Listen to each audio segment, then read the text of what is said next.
right, let's get started in the interest of time. So hello, everybody. Welcome to our session on learnings Beepboop have had building their amazing virtual classroom app. If you don't already know about it already, you can find more about them over at beepboop.us. Maybe, Matt, you can drop a link into chat for folks who want to click through. Hope you're all enjoying the conference so far. Thank you for tuning in. In the way of introductions, my name is Jonathan. I'm the head of solutions and success at Daily. Our big goal is to help millions of developers add video and audio to their websites and apps. We're also really honored to be sponsoring the summit this year, so really pleased to meet all of you. Today, I'm joined by my colleague Varun, Daily's Chief Product and Technology Officer. Varun's a smart guy. Previously, Varun was the CEO and co-founder of CoolStats, which was an analytics management and performance tool for real-time media communication systems. That's a lot of words. I hope I got that right, Varun. He is also known for his integral contributions to Web3C and the WebRTC protocol, which is technology that powers the platform like the one we're all using right now. So yeah, from Beepboop, very privileged to introduce Matt, their co-founder and CTO, who has built an incredible business, which we're excited to probe him about and hear more about regarding their journey, learnings, and vision for the future. So welcome, guys. Thanks for joining me. I'll keep an eye on chat throughout if we have any questions, but without further ado, I'll hand over to you, Varun, to kick us off and ask the first question. Thank you. Thank you, John. Appreciate the strong introduction. Hi, Matt. I think we'll just keep it casual and we'll just start this conversation and see where it goes. For a lot of us in the call or like in the show right now, we don't know much about Beepboop, so we'd love to hear what the company does and how did you get to do what you're doing and how did you get to the success that you've already achieved with the company? Sure. Thanks, Varun. And John, thanks for the warm intro. Good to see everybody. Hope your conference is going well. Just by way of introduction, Matt Douglas, CTO, co-founder of Beepboop, which is a live, on-demand, human-led education platform. And our audio and real-time communication component is powered by Daily, which John and Varun mentioned. Our big innovation at Beepboop is that we've turned the traditional classroom on its head. So typically in traditional classrooms, every additional student that's added to the class slightly or in a big way degrades the experience for everybody else. It makes teachers' lives a little bit more difficult. They get less opportunity to participate. But with the Beepboop method and the Beepboop classes, we've figured out a way, and this is kind of our secret sauce, but I'll give away a little bit of it here, so that every additional student that joins the class actually adds to the learning outcomes of everybody else, and teachers barely notice. So their stress levels are not increased in any way. And we started by offering Spanish classes to English speakers, and those classes are taught by Spanish teachers in Mexico, Peru, now Spain. Next week, we're adding Colombia and Uruguay. So we're growing rapidly, and we'll be expanding to English classes soon. And language learning is just beginning for us. My co-founders, Alejandro and Devin, started Beepboop in 2019. Their alpha version was built on a competitor of Daily's. I don't know if we're allowed to say this. It was built on Zoom. We treat that like a four-letter word around here, at least in the Beepboop world, because of all the challenges that came along with that platform. But we launched on Zoom, and it was good enough to get us off the ground. And then we converted over to use Daily for all the great reasons we're going to talk about today in mid 2021. So there's so many things that you touched upon, and we can go through like each one. I think the really high up on the list is like it's called Beepboop. Is there a story behind the name, or how did you come up with such a catchy name? There's a great story behind it, and part of the reason for it, I just noticed when you said it out loud, you can't say Beepboop without smiling.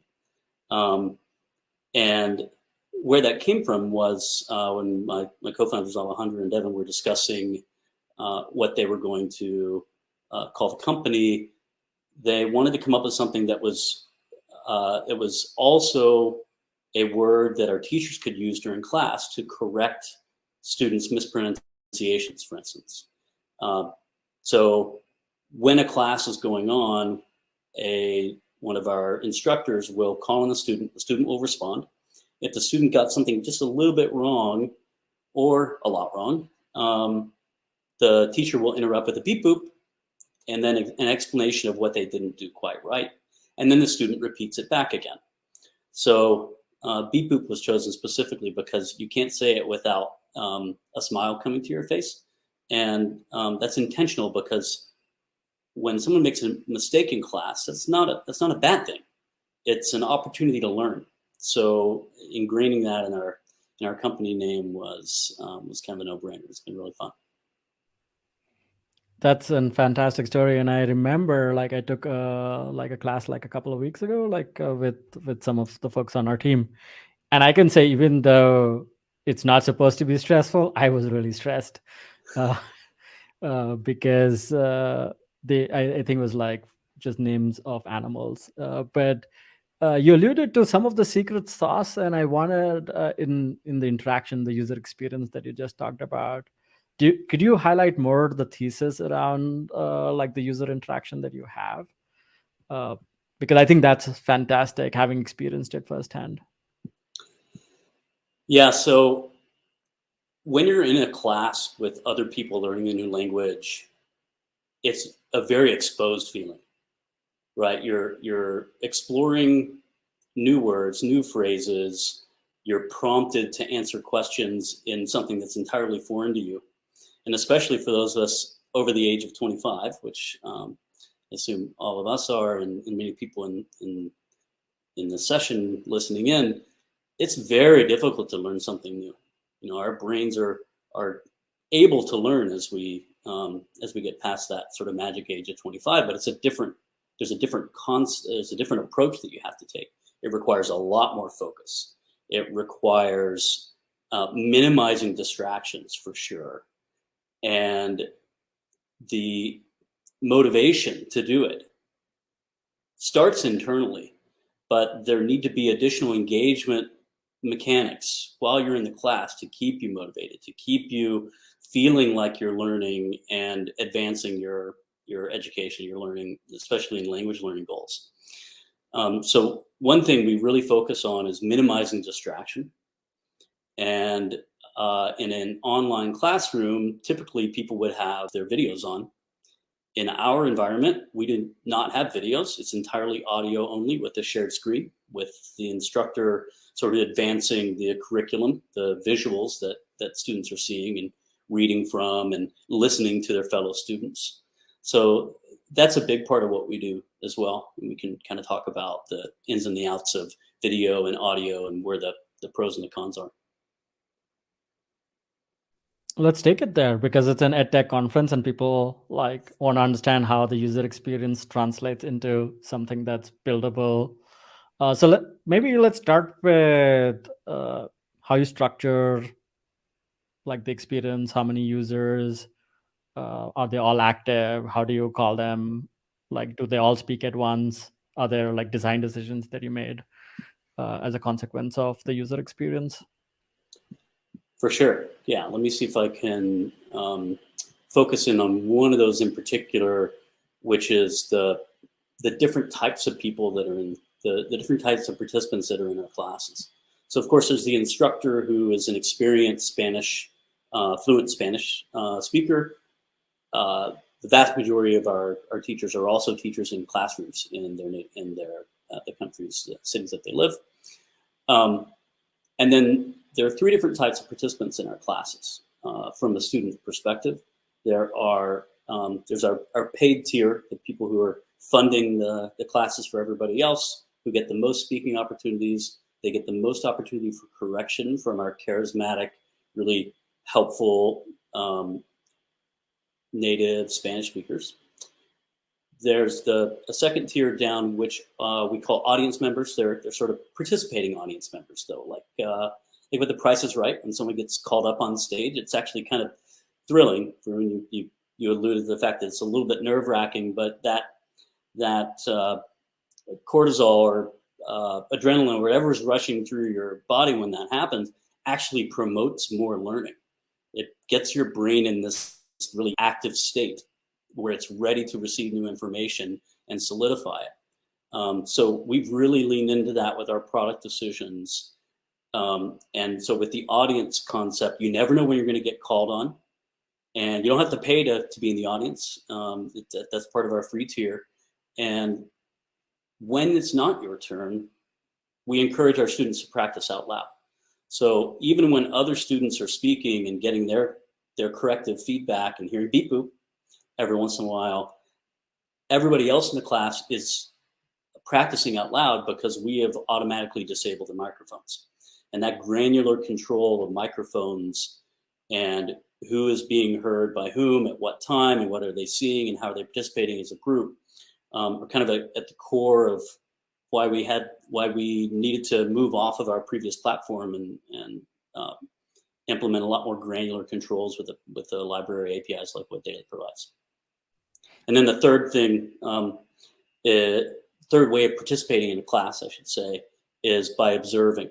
So many students reported that, well, I'm in the car and I can't really participate, or it's not safe for me to be speaking out loud, or I'm in a really noisy place and I'm not able to speak or really stay as engaged as I would like to be. So we offer a way for certain students to observe classes. It's almost like a live Spanish language learning podcast, which we think is kind of one of the first of its kind. That's exciting. One thing that caught me, and I want to just maybe this is going down a rabbit hole, around moderation, because if I understood correctly, students can control their mics, but also the teacher can control their mics. Can you speak a little bit about the thought process and the user experience there? Sure. Yeah, and I'll try to dance around the potential rabbit hole we might go down as well to keep it a little high level. But essentially, in our classrooms, there are two different ways that your microphone is enabled. At the beginning and the end of class, everybody's mics are enabled. You can always mute or unmute yourself for privacy reasons, of course, or in case your dog is making a lot of noise. But our system at the beginning and end of class enables everyone's microphone so they can have sort of a free-flowing, fun conversation with each other, get to know each other, do sort of a popcorn type discussion before the actual class starts. And then the structure of the class is what we call drill. The Beepboop drill concept is a call and response, tried and true in the classroom method that we have digitized.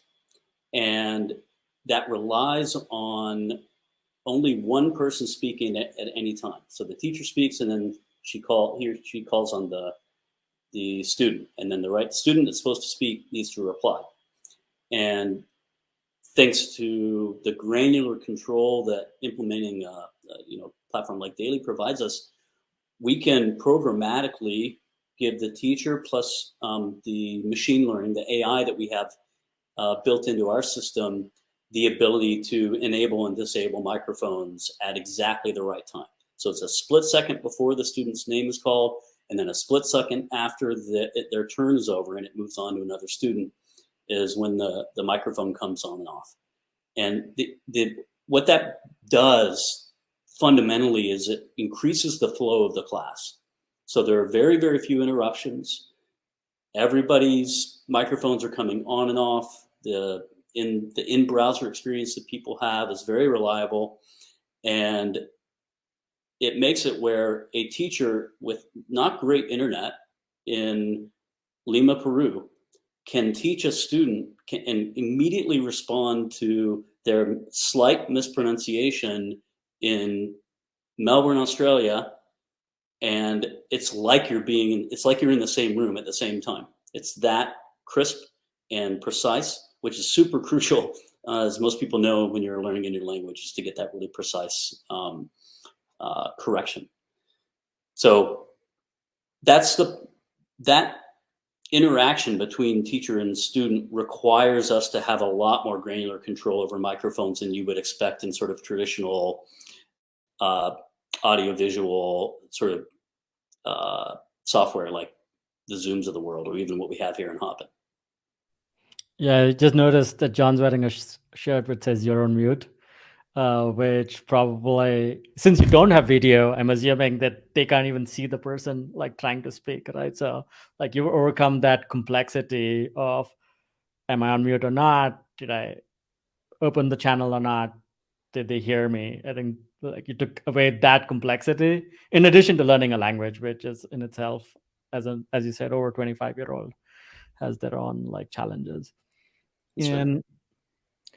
And actually, there's one thing that you brought up earlier, and again now, that most of your teachers are in Latin America or South America, and I'm curious, like what the experience has been for like people joining from like places which seemingly would say they have good internet versus like places where they may be using mobile as the primary carrier. And I'm wondering if you've seen some of that, and if there are things that you followed as best practices in those cases. Yeah, that's an important. This might be an important rabbit hole for us to go down, in fact, because it's so core to the future of education, which if we're going to provide affordable, accessible education to the masses, then we've got to figure out how to work in low bandwidth situations, not just for students who have poor bandwidth, but for teachers that are suffering from sort of the same infrastructure problems. So that's essential. And at the heart of that is actually a decision that my co-founders made early on, when we were still on a traditional platform, when we were still on Zoom. They realized that not just the teacher, but the students all needed to disable their video to keep the quality of the audio high enough that a teacher could hear slight mispronunciations and make really precise corrections. So learning for them early on was, well, why don't we turn off the video and see if that helps? And sure enough, when you're not sending video, the audio quality is just a lot bigger pipe for the audio to go across. But some of the challenges with Zoom as well were that we were doing a shared screen situation, which is more information, way too much information, traveling across the same pipes, trying to keep up. So, occasionally when you do a screen share, things lag a little bit, and you really, in most every learning environment, especially language learning, the audio is the most crucial. So early on, they had already disabled video. And when we converted to daily, it was sort of out of the box available to us to either do audio or video. And we chose to keep it off for two reasons. One is the bandwidth issue. We open up more teachers who are able to teach from their phones, as well as more students able to access our classes if we have lower bandwidth requirements. But the other interesting learning in turning off those videos is that it made people more comfortable learning this new language than when you have this video on and you're all these eyeballs staring at you, and your nerves kind of really go through the roof even without the video, like you mentioned, Varun. It's a very exposed feeling for anybody who's trying to learn a new language, when you're not just doing it on your phone with some app where there's no humans involved, and you're actually learning to speak with other humans, which is really the reason all of us are learning to speak a new language in the first place. It really reduces the pressure and the barrier to additional motivation to come back to your next class and stay engaged if we don't include video either. So it's sort of hand in hand with the solving for poor bandwidth situation. And on the topic of, I guess, audio only, Matt, I'm actually nervous to speak right now, by the way, in case you boot me or something like that, but I'll go for it anyway. And I wish my own name was fun to say, but there we go. I think, there's a fairly current trend we can say around audio only apps, and perhaps the best known being Clubhouse, for example. At Daily, we've obviously got some direct experience with how customers prefer this approach, and for very similar reasons that you're alluding to. I think it's probably worth highlighting, as you say, that technically speaking, audio data is much cheaper than video, meaning apps can target much wider audiences where the quality of the internet connection isn't so great, or their device is old or doesn't sometimes even have a camera built in, if that is the case.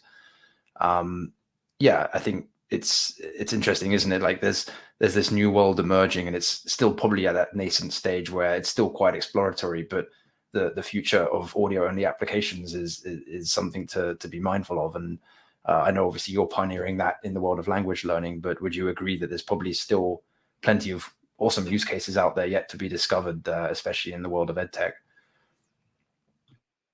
Yeah, for sure. We are very much in the early days of exploring what this new world of online learning really is. I think for anybody who's been in a virtual classroom, certainly over the last couple of years, forced to by a pandemic, but even before that, a lot of learning had moved online, it still wasn't that engaging. And I think you could make a strong case that online learning of all kinds has kind of plateaued, that there hasn't been a lot of innovation in this space. And part of it was because the tech wasn't quite there. And now that everybody has a device in their hands, or the vast majority of people, certainly developed countries have a device in their hand that allows them to connect to the internet. And as a result of all the protocol work, and Varun, I believe you had a hand in this, that has laid the foundation groundwork over the past decades, we are now at a place where the tech is caught up, but the innovation in learning hasn't quite taken off yet either, or we're right in the bleeding cutting edge of it. So this is like get in on the ground floor time for ed tech companies that are trying new things. Someone's going to crack the nut around online educational experiences that aren't just come to a class, listen to a lecture, leave the class, take a test. That is not going to work in a modern world of fewer, so many more distractions, lower attention spans. There's got to be more to it. And, having a live class taught by a real human, aided by technology, and it be an on-demand thing that you can join, I think is one of the big directions that EdTech is going. Of course, I'm biased. But we have a lot of proof points, and we've seen so much success so far.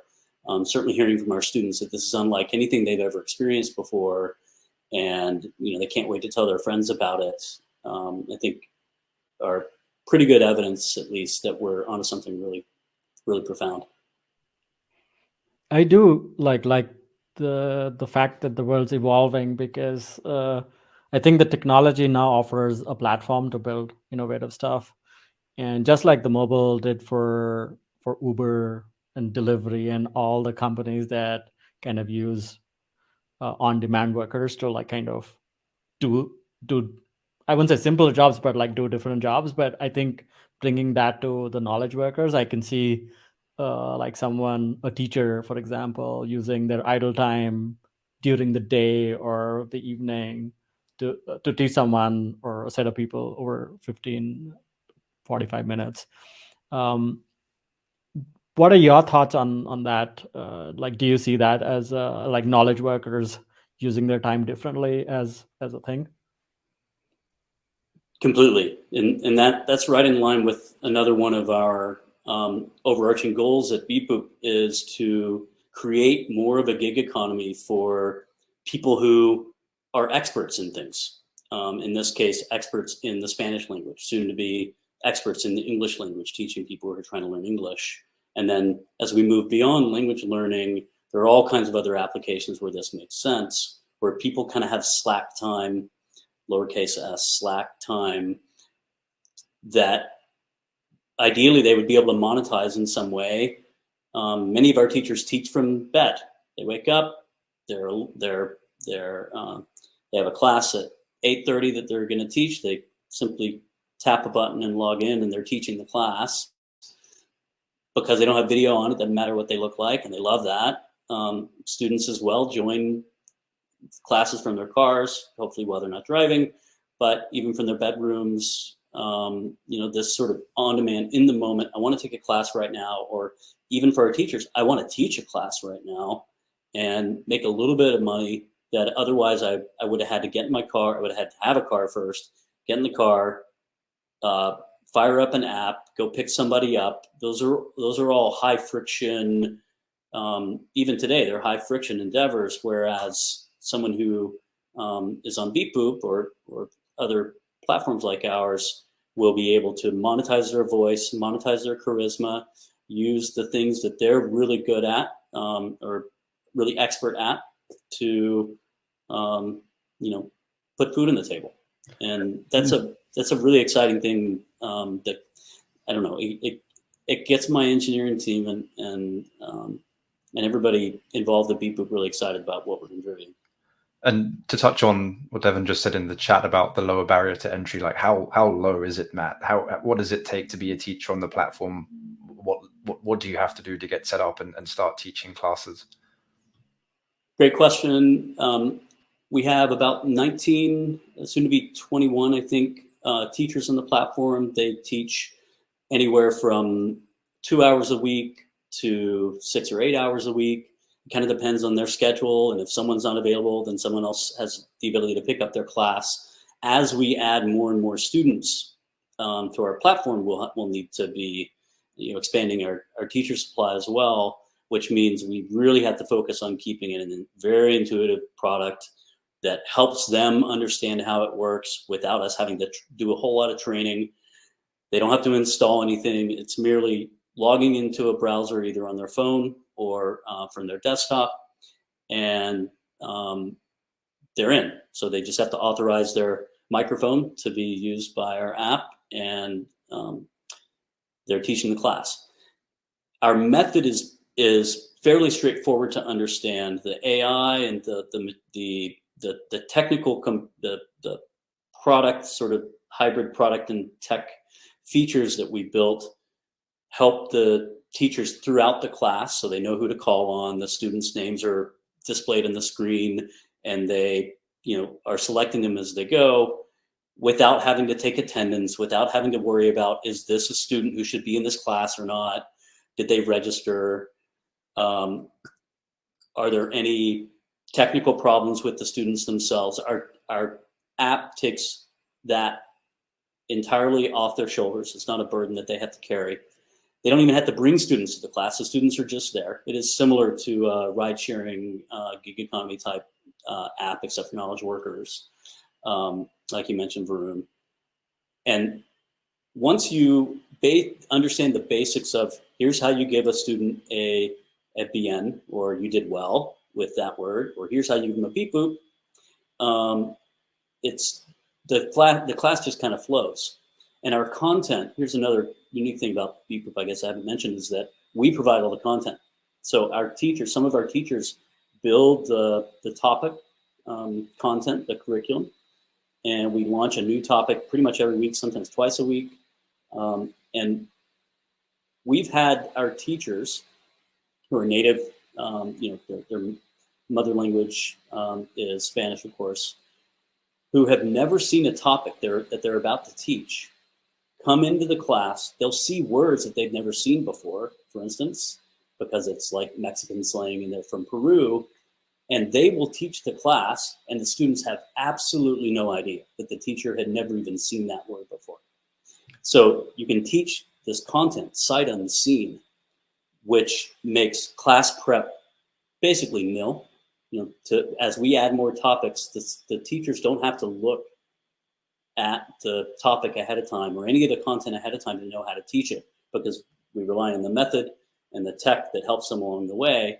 And it's really quite a profound moment when one of our teachers said, "I didn't know what that word was," after the class. And the students gave that teacher a 5-star rating and thought it was wonderful. And turns out even the teacher learned something during that class. I was going to say, like, I imagine there's also the kind of feedback loop that you perhaps wouldn't get in a real classroom, just because of the fact that it's in a safe digital space. So the feedback that you're providing the teacher is, I'm guessing, also helping them become better teachers, right? And something magical about the sort of thing you can only do through the kind of product that you've created. That's absolutely true. And we see a future where people teaching their native language on our platform can learn another language on our platform. And that serves as sort of our flywheel for recruiting teachers teaching the inverse language.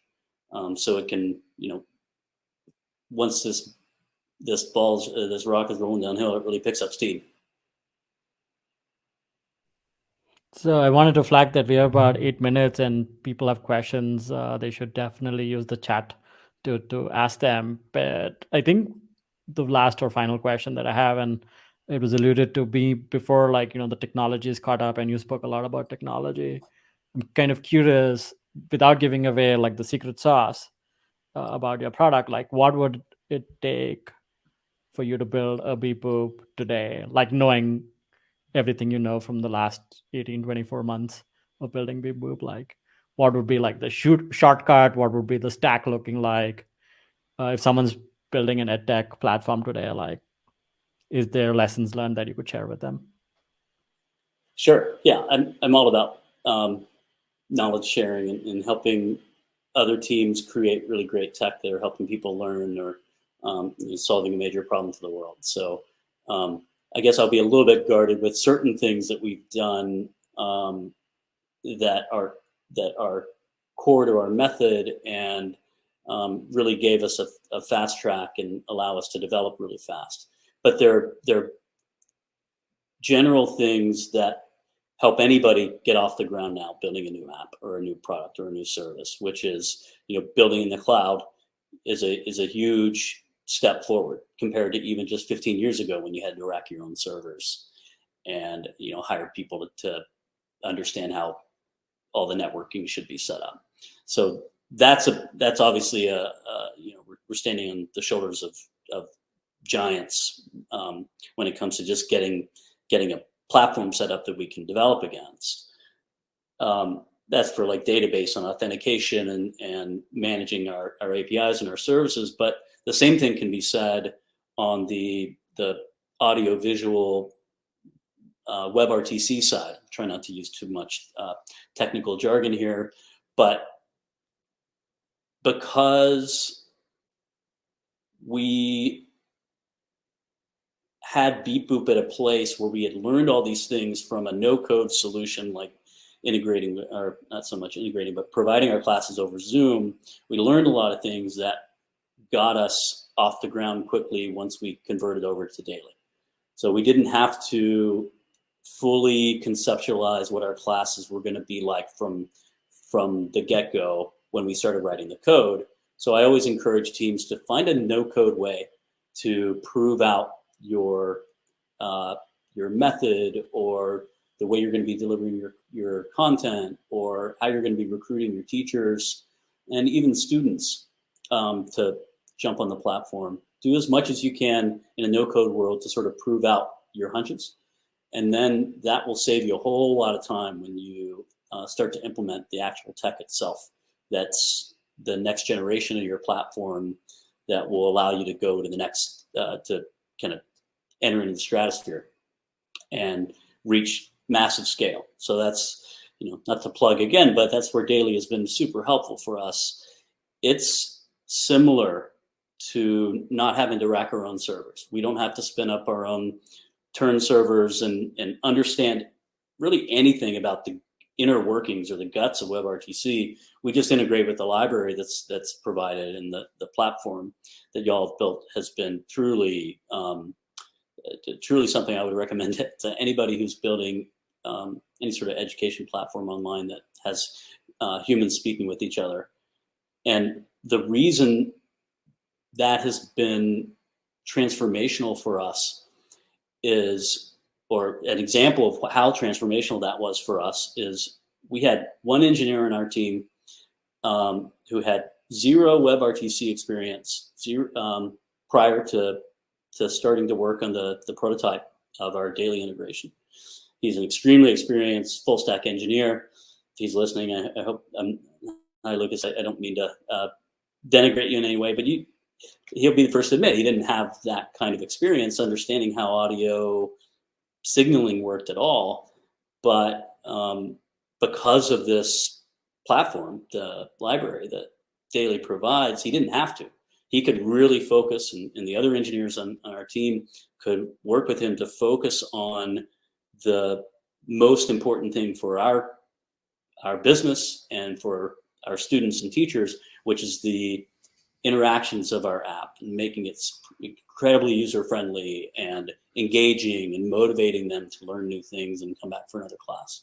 So Matt, I really hate to interrupt you when you're talking about daily, but we've got a few questions which I think are great. So maybe closing out with those. So I guess the first is the plans to expand to other languages. And I'd love to build on that question actually.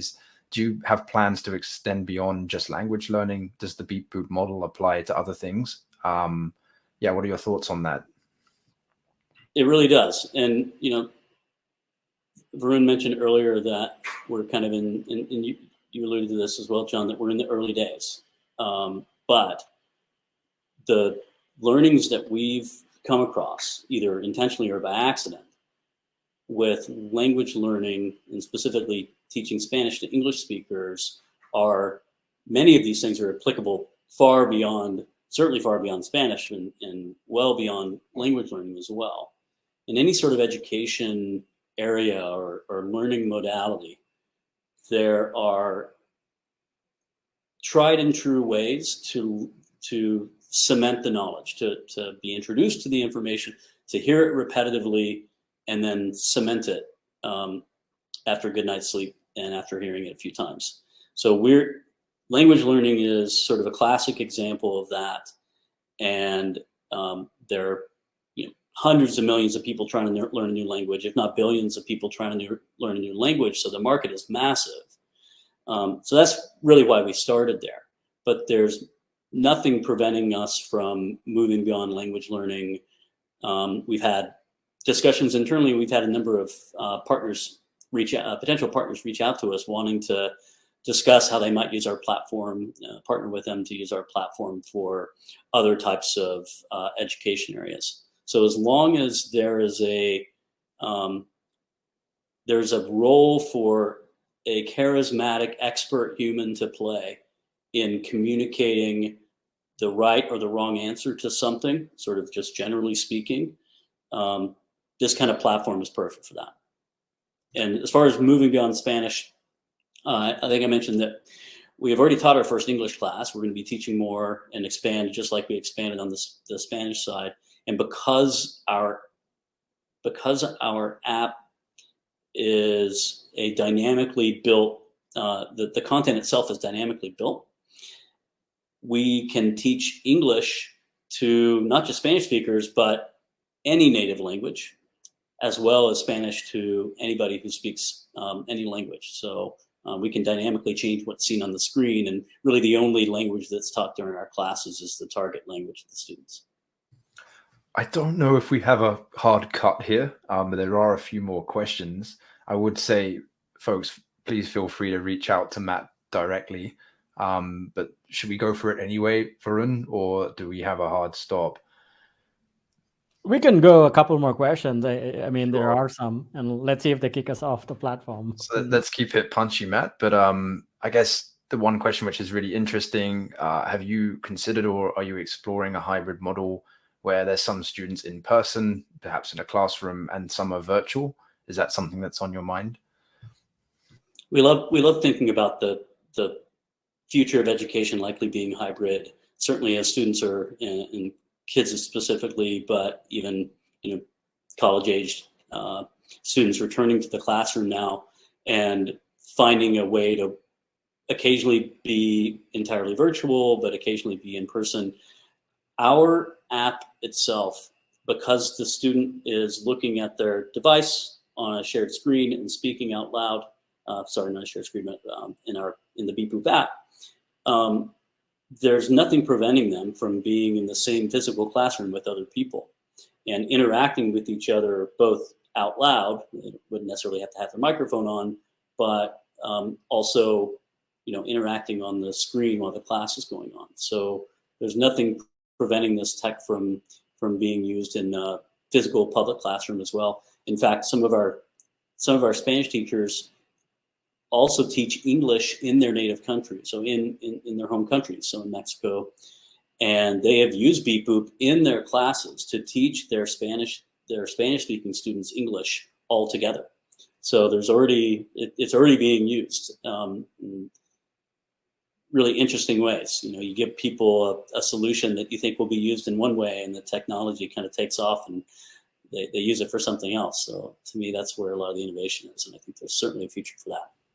Great. And I guess our final question then to close us out, or my interpretation of it is, someone asked what natural language tools you're using, or the actual Spanish teachers. I think the idea is that they're actual Spanish teachers, but if we were building on that question, I'm assuming there's plans in the future to bring algorithmic tools to Beepboop to either try, do live transcription or something along those lines. Any thoughts for how that technology can be used? Yeah, so I said I was going to kind of avoid a few of the secret sauce components that are going to drive us into the future, but I will touch on one aspect of this, which is, if online learning is sort of cutting edge, then the NLP component, and DeepGram is one example that's doing sort of live transcription. I think has an integration with Daily as well. That's really bleeding edge, and it's nowhere near perfect yet, but it's passable. And I think we're a long way from it really replacing the human in the loop, and an artificial intelligence is going to find it very difficult to be charismatic or to keep things engaging, like a sort of experienced teacher who is used to being in a classroom and working with students and being empathetic with them is able to do. But if you marry the technology with the human, they together are going to be even better. So a hybrid approach on the tech and personal touch side is also a big part of the future, I think, and NLP is just the beginning. Thank you. Tidbits of secret sauce there, Matt. Appreciate that. That's great. I guess we'll wrap it up. So thank you so much for your time. I'll let Varun say his thanks since he did most of the work here. But yeah, thank you, Matt, for a really interesting talk through Beepboop. Thank you. Appreciate all the insights that you could share with us. I'm hopeful the community finds this interesting and they can take your learnings and apply them to their own stuff. So thank you for being candid and sharing your experience. Thanks, John. Thanks, Matt. You bet. And one parting thought for anybody who might be interested, we are raising a seed round. So anybody who is an accredited investor and would like to invest, you can reach out at invest@beepboop.us and we'll get right back to you. Thanks, everybody. Great. Hope everyone enjoys the rest of the conference. Take care.